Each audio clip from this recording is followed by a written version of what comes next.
여러분 안녕하세요. 하이다이 간다의 노신혜입니다. 오늘은요 양천 서울 이비인후과의 이승신 원장과 함께 하겠습니다. 원장님 안녕하세요. 네, 안녕하세요.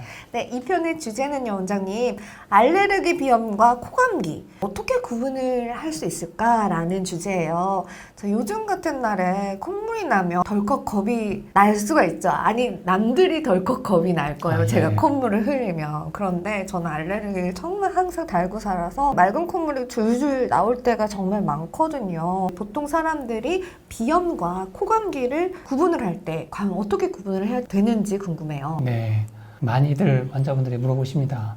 그래서 제가 오늘 말씀을 드릴게요. 알레르기 비염은 앞서 말씀드린 과민 반응에 의해서 발생하고, 코감기는 상기도 감염을 일으키는 바이러스에 감염되어서 발생하는 질환입니다. 두 질환 모두 코막힘, 맑은 콧물, 재채기, 코 가려움증은 공통적으로 있습니다. 공통적인 비염 증상 외에 알레르기 비염에서는 눈 증상이 동반되는 경우가 많습니다. 눈이 가렵거나 결막이 충혈되거나 또는 눈물이 많이 나거나 이런 증상. 그 다음에 코감기에서는 감염이기 때문에 인후통, 그러니까 목이 아프다거나 열이 나거나 또 열이 나는 느낌, 열감, 전신 쇠약감, 몸살 이렇게 표현하는, 그리고 근육통, 그다음에 기침, 가래 등이 동반되는 경우가 많습니다. 그리고 알레르기 비염은 이제 자세히 물어보면 대개 가족력, 즉 부모나 형제, 자매 중에 같은 알레르기 질환을 가지고 있는 경우가 많고, 증상이 특정 계절에 자주 반복되는 그런 경향이 있습니다. 감기 때는 관찰을 해보면 인두,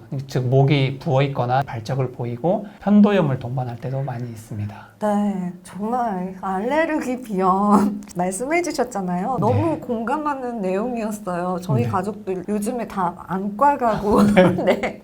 그렇죠. 저도 막 간지럽고 그렇거든요. 알레르기 비염에서도 혹시 발열 증상이 나타나나요? 방금 말씀드린 바와 같이 순수한 알레르기 비염 때는 이제 발열이 나타나는 경우는 드물다고 할 수 있겠습니다. 그런데 이제 알레르기 비염이 있는 환자들이 보통 증상이 심할 때는 가끔 이제 목이 아프다거나 열감이 있거나 몸살 같은 증상을 같이 호소하는 경우가 있습니다. 그런데 그때도 체온을 재보면 대개 상기도 감염을 포함한 다른 발열성 질환이 있을 때하고는 달리 실제 발열이 있지는 않습니다. 네, 그렇다면 원장님, 알레르기 비염은 어떻게 진단을 하시나요?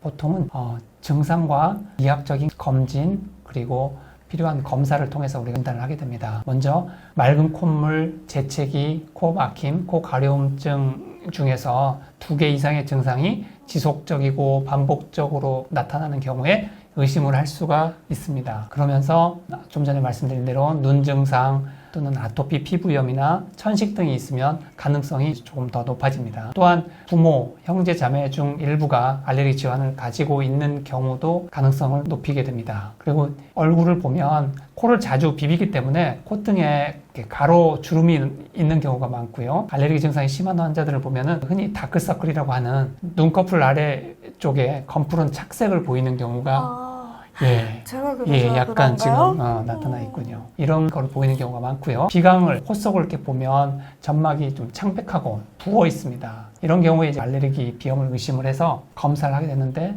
이 확진은 피부 단자 시험, 피부 검사, 그리고 혈청, 혈액 속에서 특이 항체를 검사를 하는 것으로 진단을 할 수가 있습니다. 피부 단자 시험은 예상되는 원인 물질을 피 내에 주사를 하여서 나타나는 피부 반응의 정도를 보는 검사이고, 혈청 특이 항체 검사는 혈청 내 원인 물질에 대한 알레르기 항체의 양을 측정하는 검사입니다. 검사하는 원인 물질에는 보통 진먼지, 진드기, 반려동물의 털, 나무, 잔디, 잡초의 꽃가루, 그 다음에 바퀴벌레, 곰팡이 등을 포함하게 됩니다. 네, 원장님 오늘도 좋은 말씀 정말 감사드립니다. 여러분 이 영상 유익하셨다면요 구독 눌러주시고요. 좋아요 눌러주시고 댓글 참여도 부탁드릴게요. 저희는 3편에서 다시 돌아오도록 하겠습니다. 여러분 고맙습니다.